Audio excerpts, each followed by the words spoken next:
by the grace of God, I found what my purpose is. I realized what I'm good at, and I found a way to offer it in a way that people are willing to pay for it. Exactly. I call it the purpose zone, and it's the sweet spot of life, isn't it? You know, as a born-again Christian, you somehow the story seeps in that the love of money is the root of evil, right? Or say the mis story is that money is the root of all evil. But when you look at the text, it says the love of money. I had to learn to sell. I had to show up to people and give them value, right? And promise them something that they can buy into so that they can exchange their 1 rand with the value that I was giving consistently.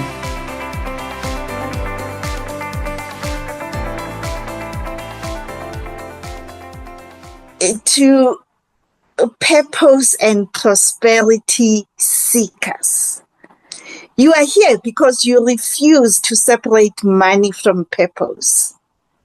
Because money without purpose is meaningless. And purpose without money is very frustrating, and it is less impactful. And of course, you want to make a difference in Africa, in the world. You want to make a difference. So that is why you are here. Phuti, where are you?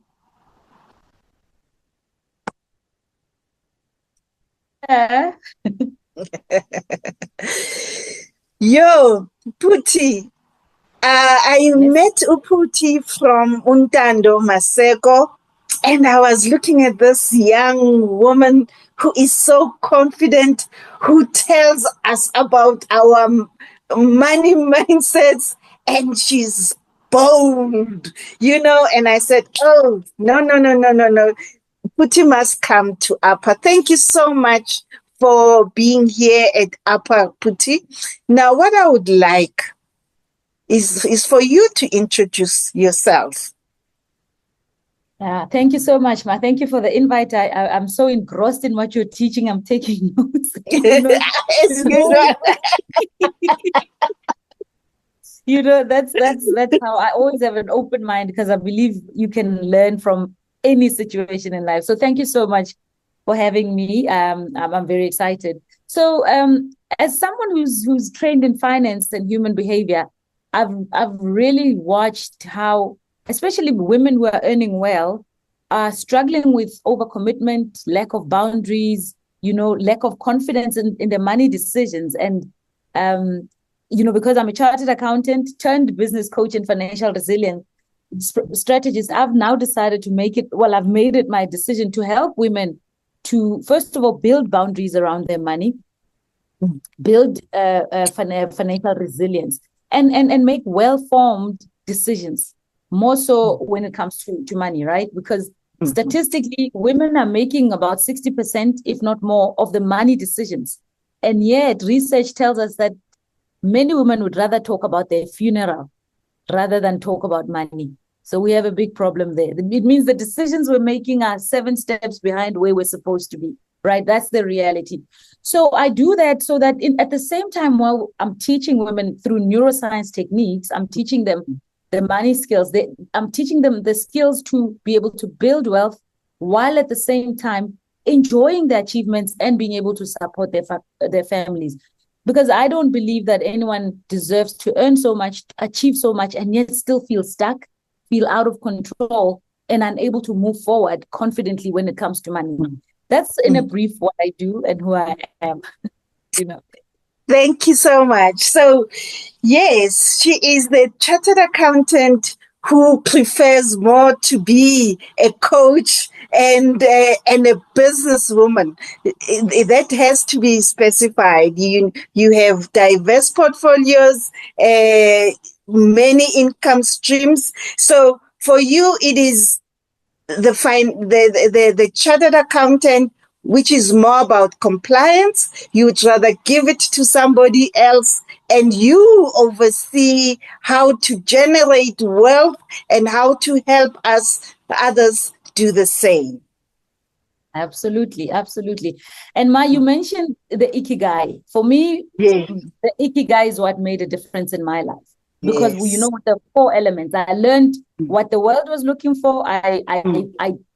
By the grace of God, I found what my purpose is. I realized Yes. what I'm good at, and I found a way to offer it in a way that people are willing to pay for it. And that is Yes. the ikigai. That's the space where, even you talk about people not being able to make finances or to Mm. make a living out of their Mm. passion, Mm. right? But when you connect all those four, you find that automatically, or it becomes easy to live within your purpose. Exactly. Exactly. I call it the purpose zone, and it's the sweet spot of life, isn't it? It's Absolutely. just the sweet spot of life, the purpose zone. Wow. So let's talk about the money mindset. Tell us more. Define it. What is the money mindset? So let's do this. There are a lot of books on, the top selling books. One book, if I can mention, Rich Dad Poor Dad. It's the number Yeah. one best selling book on financial literacy since the 1990s, right? Over 30 years ago. Mhm, And many mhm, people have bought it, many people have read it, many people understand. But we still talk about the 1% of the population in any country who are living wealthy, who are living financially free, and all of that. So for me, the decision from that, or the conclusion from that, is that the techniques are there, the spreadsheets are there. 1 plus 1 is 2. But if it's not landing in your mind, if you are not aligned to that story, you talk about state story, if it's not aligned, it won't make sense to you. You know that you're supposed to live below your means. You know that you're supposed to increase your sales if you're in business. But there's this space between our ears where you keep going 1 step forward or 2 steps forward and 3 steps back. It's because in the mindset just means the patterns of thoughts that we continue to entertain. And those are the things that structure our decisions, that structure our lives, whether we are aware of it or not. So it brings us to what? So I said it's the patterns of thoughts that we keep entertaining, right? And those are the stories that continue to influence your subconscious mind. We do know that there are two parts. We have a subconscious mind and a conscious mind. If I can quickly ask, and everyone can answer it in their head, if I'm saying the logical part of our minds, right, is where we make the decisions, the logic, the conscious part. Then there's the subconscious mind, the silent scripts that keep running all the time, right? I say it's that frequency that never turns off. Me FM. You're always listening to yourself, whether you like it or not, right? That me FM, the subconscious part. If I were to ask you, do a poll quickly, how much of the influence, how much of the percentages are influenced by those two, right? And believe it or not, most people don't know that 90 to 95% of our decisions are influenced at the subconscious level. So what I eventually say and what I eventually do, 95% of it is influenced at the subconscious level. And that, for me, is what your money mindset is. What stories have you been hearing about money? What proof have you been collecting about money? Money is evil. Money is the root of all evil. People like me do not deserve to be wealthy, or people like me cannot get wealthy because the system was built against me. These are stories that are consciously and actively running in our subconscious. And because of that, a lot of our money decisions are held back because that script is louder than what you want to do or what you know to do or what you are told to do. I hope I'm summarizing it, but it's mainly your thought patterns around money. And that has a bigger impact on your decisions than we all know, or we care to know. And so true, Phuti, because what I've seen, when we talk of alignment, what I've seen is you can have an accountant who has all the knowledge, all the financial knowledge, but still goes into debt and doesn't know how to manage that debt, is still in a crisis with regards to their money, because there is that alignment, not the alignment between the emotion, the identity. Who am I when I have money?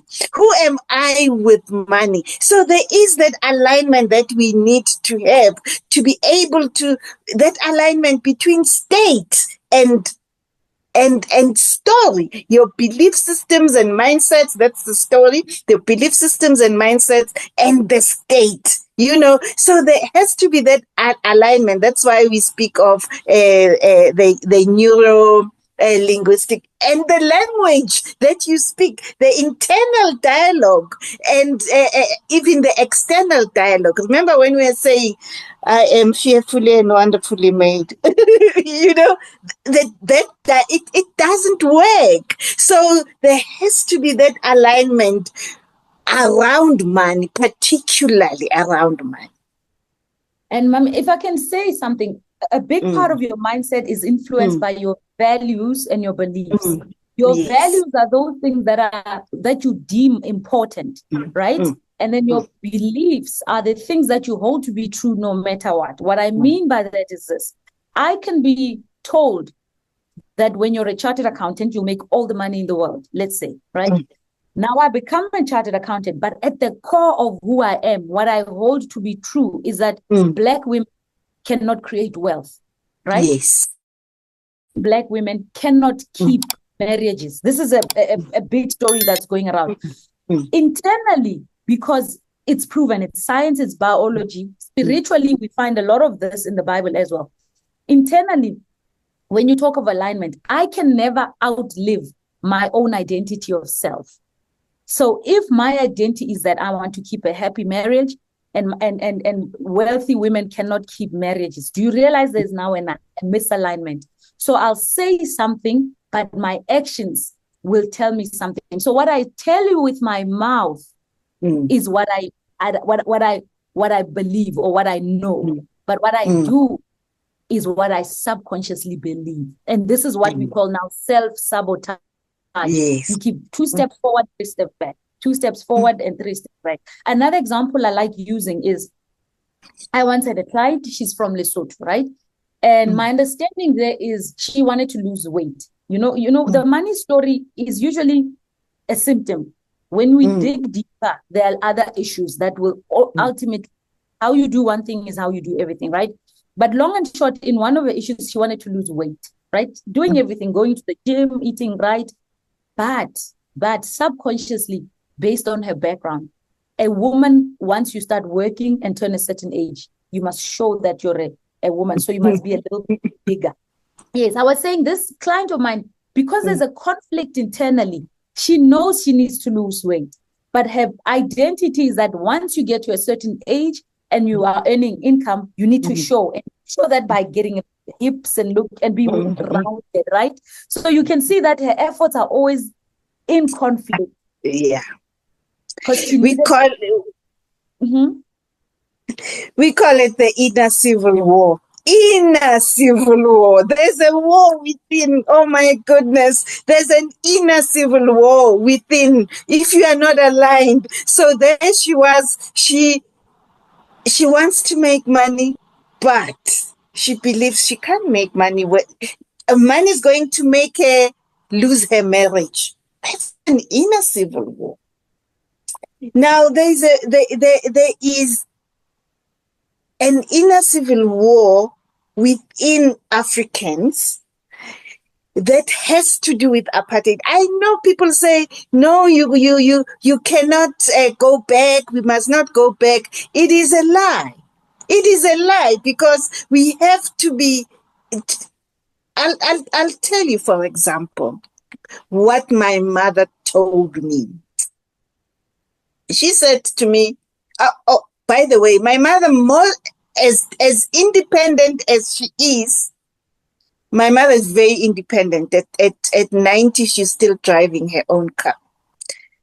But there are many stories that she taught me about money that that created an inner civil war within me. And I'll share just one. We grew up in a family where when my mom and my dad are fighting, you go to this one and you ask for money. Mama, can I please have money for school for this and this and this? And then she says, go to your dad. And when you go to your dad, you say, Dada, I need money for this and this and this at school. And then she says, go to your mom. And he says, go to me. Can you see the inner civil war that a child has for asking, just asking for money? Now, can you see how that could translate into fear of asking for money from clients? Fear of asking for money from relationships. Even when I know I need it, the need is genuine. Can you see that?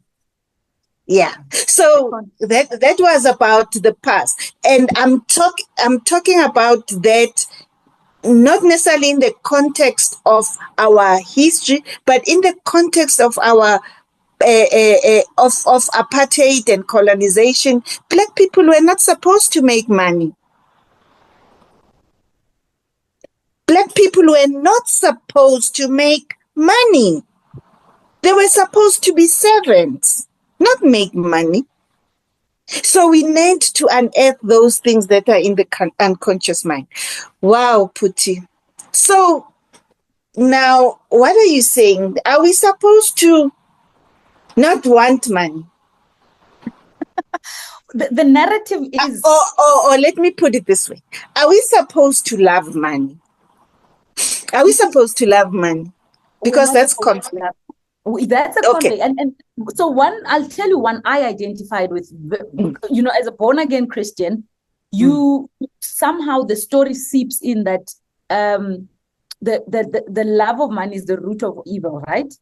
Or say the mis story is that money is the root of all evil. But when you look at the text, it says the love of money, because your love must be for God, right? That's sometimes we miss that. That is one, right? And two is that money, when you have a lot of money, your dependence on God will diminish. All right. So I want to be a God-loving, a God-fearing lady. What does that mean? It means that the story of money, me asking for money, may just hinder me from being fully reliant on the Lord God and his provision. Do you see? So already that's the civil war, internal civil war. We can then agree that how I go out asking for money, how I go out negotiating, how I go to work asking for that raise will be hindered by this thing to say, if I come back home having made more money, will I still be dependent on the Lord? Because the strategy to manage that has not been shared readily, right? If I'm answering your question. So the issue is, there is nothing wrong with money. It's the frame that you have put around money. If I put R1 million here on this very table, do nothing with it. It will do nothing. But the money in the hands of the person who owns it or who possesses it is what will make the difference. So please ask for all the money that you need. But before we do that, let's make sure that the purpose of that finances or that money that's coming is clear first within you, right? And also the source, because we there's so many stories that keep us confused, especially as women. Why I'm saying this is that there's nothing wrong with asking for more money. The question is, are you clear what that money can do once it's in your hand? And that's a story you clarify first as a person. Do you see? Why I keep saying that is whether I have 10 rand in my bank account or 10 million rand in my bank account, Phuti the woman, Phuti the mother, whatever identify will always be the same. You see? So if we can clarify that there's nothing wrong with wanting all the money in the world, the question is, what identity are you going to attach to that money? Yes. And because we all know the saying, money is a fantastic slave, but it's a terrible master. Yes. And some of us have swapped all those two.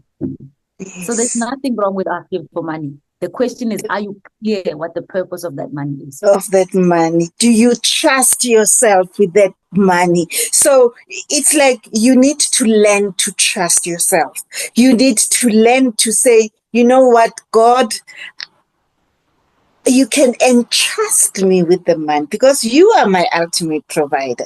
You can entrust me with the money so that I will be trustworthy as a steward of what you are giving me. Absolutely. So you need to trust yourself to say, when I have 1 million, I'm not going to now go and buy a car that is worth 5 million because the banks can give it to you, by the way. I'm not going to blow it. I'm still going to be able to steward it. And remembering that is step by step. We're thinking of 1 million, but can you steward 1,000 rand? Can you steward 10,000 rand? If your 10,000 rand, you just blow it, how can God entrust you with more? Absolutely. You saying blow it and 1,000 rand. I always used to tell people there's a very painful show to watch, at least when I watch it, a very popular show that we know about blowing, right? And I always say to people, we sit and judge those people because remember, you can never outlive the identity of yourself. You can never do that. If you've always seen yourself as a poor person, when that money comes, you'll do whatever it takes to still remain loyal to that identity of being poor. That's why, right? But I always tell people to say, many people are blowing it every single month. With the people that we're watching on the show, it's one lump sum and they blow it as fast as they can. Many people are blowing it every single month. You've worked for 15, 20, 30 years, but you've got nothing to show for it. You've been in business for 20, 15 years, and you just have income. You don't have assets. You cannot transfer that to the next person. You're busy, earning and consuming, but not creating anything that can outlive you. Again, that talks to a certain identity. You're saying now that Black people were not supposed to make money. The system keeps reminding us every single time that as a Black person, you actually don't belong here. And until you break away from that conversation and you break away from that identity, you will always keep defaulting to that. You'll keep defaulting to that. So we need to fight and claim the right identity that we have. So I'll add another thing. As business people, if you listen to me talk, I say I don't believe in side hustles. You either a business person or you're just someone who has a hobby. Because a hustler, you spoke about languaging. A hustler is for me, a hustler means someone who's struggling or who's taking. The moment I redefine or reframe the languaging and say I'm a business owner, the decisions that I make are different. The conversations that I start having are that of a businesswoman. You see, so I've covered a lot of things, but it still talks to your mindset. It still talks to your idea. Oh, great. Phuti. Now we can talk forever. Now let us talk about, and this is true. This one I know, because when I started my business, I didn't have a business background. When I started my business, yes, I was trained in computer science, but I didn't have a business background. I have computer science this side and an honors side in psychology this side. I had not been trained in business. But fortunately for me, I'm a person who learns, who likes learning. So I had to go and learn about business. I had to go and learn about bookkeeping, I had to go and learn. Now, do you know that so many people that I know struggle because they don't understand that to have a business, you have to understand business. It's not automatic. Does that mean because I know my purpose, therefore I have a good business model? You need to understand business. You need to understand business models. Let's talk about that. Absolutely. That's such a, I mean, as well, when I left corporate, still, with the accounting background as a chartered accountant, I also realized that I had to go back to zero to learn to be a businesswoman. There were so many basics that I did not have. Yes, because of the natural training to numbers, it makes it easy for me to read numbers. But in terms of running and building a business from scratch, I had to start from zero, which is sales and marketing. You need to sell yourself. You need to, otherwise it's just a hobby where you build things and hope they will come. I had a rude awakening. I had to learn to sell. I had to show up to people and give them value, right? And promise them something that they can buy into so that they can exchange their 1 rand with the value that I was giving consistently, right? So you need systems. Good intentions we have, but those intentions must somehow translate into tangible results. That's a big one. So I love talking, but I've been talking and I'm entertaining people. What is the bank account saying, right? Do people want what you're offering, right? And then the biggest one is systems. What systems do you have? What systems do you have? That is so important. So when you want passions, we understand. That's a calling and all sorts of things, right? The question then that becomes is, from those passions, are you clear on what that offer is? What are you selling? Who are you selling it to? Okay. Are you clear on the pricing? Right? If it means you need to go learn and see a coach, do it. And there's no better time to get learning faster than these days, right? So I always talk about 3 whiskeys and a hotel. 3 whiskeys and a hotel. Who are you going to serve? And you mentioned it. What is the problem? What problem are you solving? What transformation transformation are you creating, right? And then the hotel is, how do you promise to deliver that consistent 4 things? From there, you can then build a system. And with system, we're talking about PADS, right? Any business has these 4. Okay, your production, your systems for product, your production line. What are you making? Is it books? Is it shirts? What is that production? And that needs systems. Administration, that's the bookkeeping. That's all the the record keeping, the compliance that you need, right? The delivery. How are you going to get this thing to the people? What logistical systems do you have? Are you sending it on email? Are you delivering it? Are you buying it here and delivering it here, putting it in the shop? That's the delivery system, right? And then lastly is the sales and marketing. This is what I was. So every business, whatever it is you're doing, has these 4 core. It has to have pads. Pads. I've learned a new term today. So what is my term? Let me share with you what my term is. My term is war.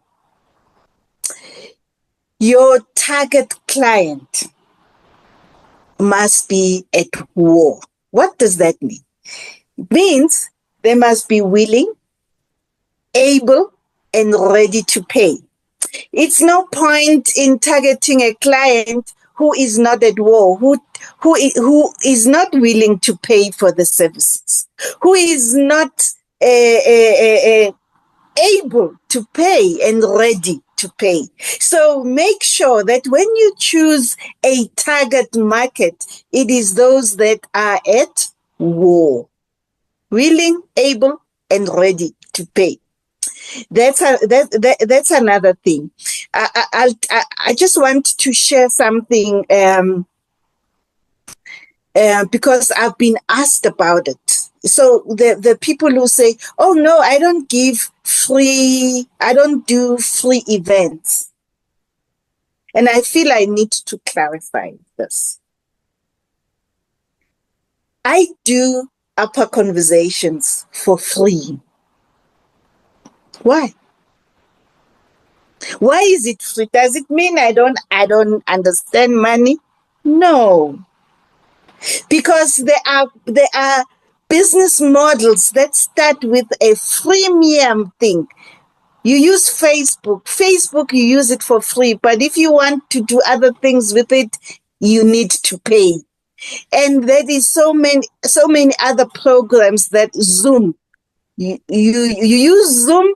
If you use Zoom, you have to use it for, is it 40 minutes or something like that? But if you want to use it for longer, you need to pay. So that's a freemium model. That's a freemium business model. I just wanted to clarify that. So, most people do not understand the business itself. So we've spoken about the 3 whiskeys and a hotel. We've spoken about pets, and then we've spoken about war. Okay. So I want us to talk about then how do you, so here's the question. How do you shift from revenue to wealth? How do you shift from income to wealth? The greatest and the fastest way to do is to create assets as fast as you can. Assets. Income gives you access to assets, but it's not necessarily, cash. We say cash is king, right? That's liquidity. But the quickest way to build income to generate is assets, things that you can transfer to someone else. And these days, we've got tangible assets and intangible. Tangible are, whether you've got a building, whether you've got a product that you're manufacturing, but then we also have now with the advent of AI and, the technology, the growth, there are a lot of intellectual property assets that you can start owning. You have books. Those are your assets, right? That book can sell. Someone can, it's a forever business card for you. So that you have, so income is the first step for me, or in my opinion, the first step to access assets, right? Even when you go to a bank, they look at your affordability, whether personal or business, right? Can you afford this asset that you're wanting financing for? That's the first one, right? And then another thing that I feel, whether you're a business person or you're an employed person, from that income, you need to do whatever it takes to manage your credit record. That will forever be, I know especially when we're talking in the Christian concept, debt is looked at in a very funny way. But debt done correctly gives you leverage, gives you access to items that you would not ordinarily afford immediately, right? And that you can leverage. For example, property is the most common one, right? If I have consistent income, I can go to a bank or a potential investor or a funder to say, you know what? I'm making 10,000 every month consistently. I've been doing so for the past 4 months or the past 4 years. There's this building that costs 4 million rands, right? Let's say, for example, or let's make it simple. That costs 1 million rand. So I know that when you funded it, that's leveraging good debt. I'm not talking about consumer debt. That no negotiation with that. Yeah. Get rid of that ASAP. We need to get access to debt that can create more. So with that 1 million rand property, that would have taken me 10 years saving 1,000 rand or 10,000 rand to buy it cash and be out of capital. We can use the leveraging is where you get access to assets that can keep paying you back. That's the first thing. A lot of us, and I find Black people don't understand that. And that's why we have this tenderpreneur situation where people they tell you, my tender is worth 10 million rand, not understanding that with that 10 million rand or from that 10 million rand, you only net cash position is 20,000 rand.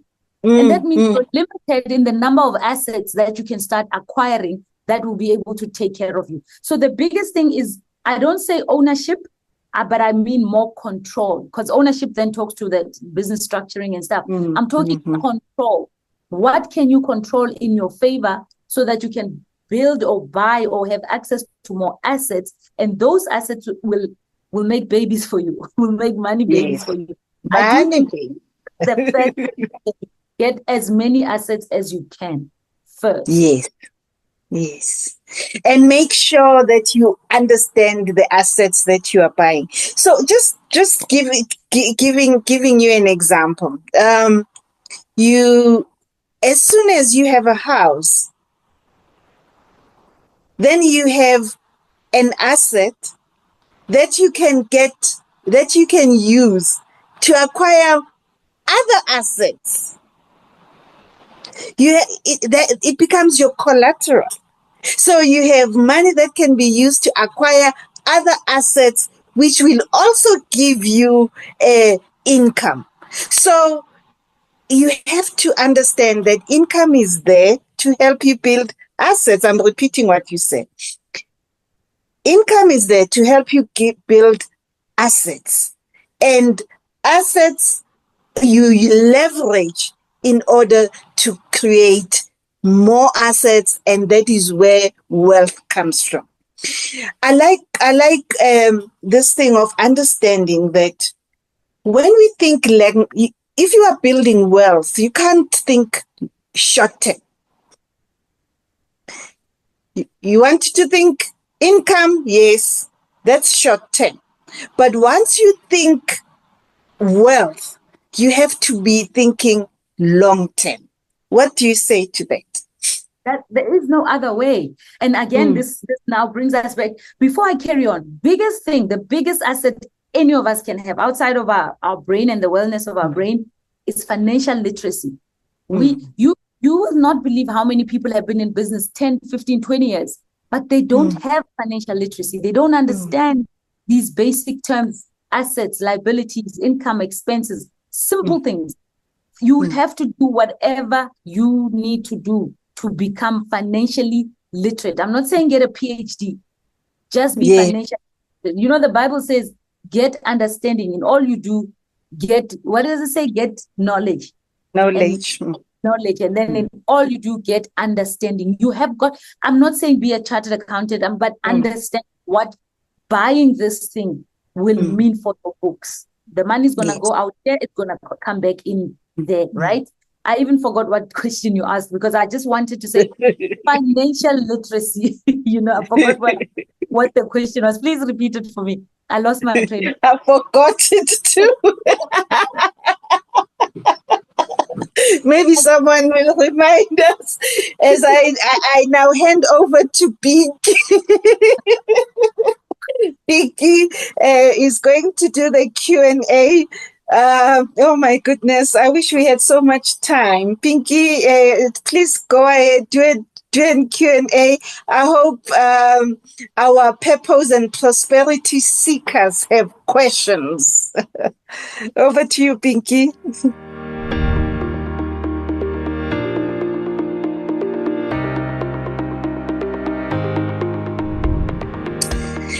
Oh, remember, guys, we are going to share some of you have done it, but please do it. We have a self-assessment on prosperity and purpose. That is good, so that when you want to direct yourself, you know exactly where you are. So we have attached the link there. Please complete that survey. It will help you. But also at the end of it, you can book a 30-minute consultation. It is complimentary. And I will look, one of the reasons why I want that consultation is to make sure we are aligned. Yeah, Phuti. How frustrating is it to work with someone that you are not aligned with? Yes, let's make sure we are aligned in terms of you and I. Connect. When you get a coach, you must be able to connect with the coach, So let's make sure you are aligned. You must be confident that I can help you, and I need to be confident too that I can help you.